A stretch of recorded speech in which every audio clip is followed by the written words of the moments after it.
नमस्कार, आप सुन रहे हैं द बॉलीवुड रेडियो और मैं हूं आपके साथ अनूप आकाश वर्मा।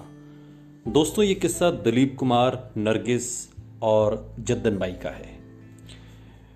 मधुबाला और दिलीप कुमार के बीच 9 साल का लंबा अफेयर चला। दोनों की सगाई तक हो गई थी, लेकिन किस्मत को जो मंजूर था वही हुआ।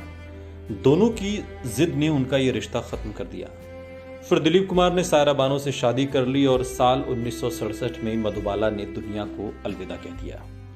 दोनों की प्रेम कहानी बहुत ही दिलचस्प थी, लेकिन क्या आप जानते हैं कि मधुबाला से रिश्ता टूटने और सायरा बानो से शादी करने के बीच दिलीप कुमार की जिंदगी में एक और लड़की आई थी। जी, ये सच है, और वो लड़की कोई और नहीं बल्कि मशहूर एक्ट्रेस नरगिस थी। हालांकि नरगिस की तरफ से दिलीप कुमार के लिए कभी भी प्यार भरी चाह नहीं रही थी। राजकुमार केसवानी की किताब मुगले आजम के मुताबिक वो तो दिलीप कुमार ही थे जो नरगिस पर लट्टू थे। नरगिस के चाहने वालों की कोई कमी नहीं थी।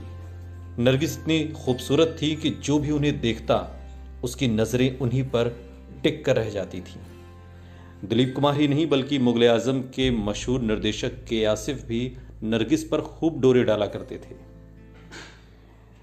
जब दिलीप कुमार को अपनी बेटी नरगिस से नज़दीकियां बढ़ाते देख उनकी मां जद्दन बाई भड़क गईं। आज ये किस्सा हम आपको राजकुमार केसवानी की किताब मुगले आजम के हवाले से निकाल कर सुनाएंगे। जब फिल्म मुगले आजम का निर्माण हो रहा था और उस समय नरगिस को अनारकली के किरदार के लिए कास्ट किया गया था, वहीं शहजादे सलीम के लिए स्प्रू थे। पर जब आज़ादी के बाद इस फिल्म के निर्देशक पाकिस्तान चले गए तो ये फिल्म बंद हो गई।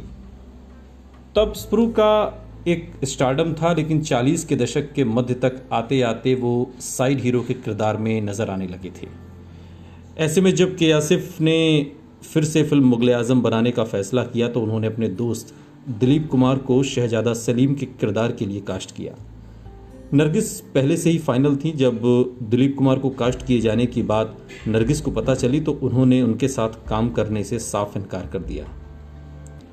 राजकुमार केसवानी ने अपनी किताब में इसकी 2 वजहें बताई हैं। पहली, इस इनकार के पीछे कई कहानियां हैं। पहली कहानी यह है कि उस दौर में नरगिस और राज कपूर के बीच एक बेहद मजबूत और गहरा रूमानी रिश्ता कायम हो चुका था। राज कपूर नहीं चाहते थे कि नरगिस उनके दोस्त दिलीप कुमार के साथ काम करें।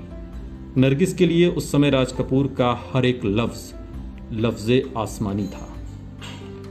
दूसरी वजह यह है कि के आसिफ की अन्य फिल्म हलचल की शूटिंग के दौरान, जिसका निर्देशन SK ओझा कर रहे थे, उस दौरान नरगिस और उनकी मां जद्दन बाई आसिफ और दिलीप कुमार से काफ़ी खफा हो गई थी, नाराज़ हो गई थी।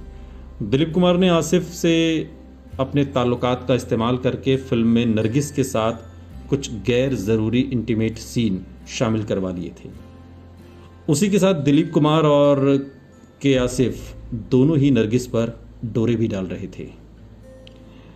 फिल्म में इस इंटीमेट सीन डालने को लेकर बहुत झगड़ा भी हुआ और इस झगड़े का खुलासा किया था जद्दन बाई की फिल्म कंपनी नरगिस आर्ट से जुड़े हुए शौकत हाशमी ने।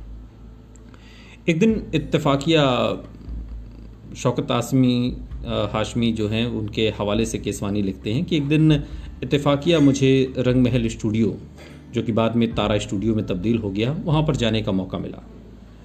स्टेज नंबर 1 में हलचल का सेट लगा था और नरगिस एक एकांत सी जगह पर खामोश बैठी हुई अखबार पढ़ रही थी। सेट पर सभी लोग सहमे सहमे से नज़र आ रहे थे। मैंने नरगिस से पूछा, बेबी क्या बात है, शूटिंग क्यों नहीं हुई? नरगिस ने अखबार लपेट कर एक तरफ रख दिया और दाएं बाएं देखकर बड़े ही राजदराना लहजे में बोली, बीबी यानी कि जद्दन बाई दफ्तर में आसिफ से झगड़ रही हैं। मैंने हैरान होकर पूछा, क्यों? नरगिस ने बात गोल कर दी, मालूम नहीं, आप खुद जाकर देख लीजिए। मैं सेट से वापस आकर कुछ देर दफ्तर के इर्द गिर्द मंडराता रहा। अंदर बड़ी ऊंची ऊंची आवाज़ों में बहस हो रही थी। आसिफ बोल रहे थे, जद्दन बाई बोल रही थी और दरमियान में कभी कभार दिलीप कुमार की भी म्याऊं म्याऊं सुनाई देती थी। वो बेचारा दोनों तरफ से बीच में फंसा हुआ था। मैंने दिल कड़ा करके दरवाजे से अंदर झांका तो जद्दन बाई की नज़र पड़ गई। आसिफ ने मेरी तरफ पलट कर देखा और कड़े लहजे में बोला, क्या बात है? लेकिन मेरे जवाब देने से पहले जद्दन बाई बोल उठी, आओ अंदर आओ। मैं आसिफ के रूखेपन से भन्नाया हुआ अंदर दाखिल हुआ और कुर्सी घसीट कर जद्दन बाई और दिलीप कुमार के दरमियान बैठ गया। आसिफ के चेहरे पर नागवारी की लकीरें और गहरी हो गईं, लेकिन दिलीप कुमार सिर झुकाए खामोश बैठे रहे। जद्दन बाई ने चुटकी बजाकर सिगरेट की राख झाड़ी और फिर उसी आवाज़ में आसिफ को मुखातिब कर बातें करने लगी। सारी बहस का लब्बो लुआब ये था कि सेट पर नरगिस और दिलीप कुमार घुल मिलकर बातें कर रहे थे। तभी आसिफ ने नरगिस को डांट दिया और नरगिस को आसिफ की डांट नागवार गुजरी और उसने सेट पर काम करने से इनकार कर दिया। और ये बात जद्दन बाई को जब पता चली तो उन्होंने आसिफ को खूब फटकार लगाई। वो बार बार दिलीप कुमार से पूछती, अगर तुम्हें बेबी से लगाव है तो तुम मुझसे कहो, शरीफ माँ बाप की औलाद हो, शरीफाना तरीके से अपना लो। सेट पर यूं लोगों के सामने खुसर फुसर करने से क्या फ़ायदा? इसे भी बदनाम करते हो, खुद भी बदनाम होते हो। दिलीप कुमार इन बातों का कोई जवाब नहीं दे पाए, पर नरगिस ने मन बना लिया था कि वो दिलीप कुमार और के आसिफ के साथ मुगले आजम में काम नहीं करेंगी। के आसिफ के कई बार मनाने के बावजूद नरगिस ने साफ इनकार कर दिया और इसके बाद के आसिफ ने अपनी मुगले आजम के लिए नई अनारकली की तलाश शुरू कर दी, जो मधुबाला पर आकर ख़त्म हुई। सुनते रहिए द बॉलीवुड रेडियो, सुनता है सारा इंडिया।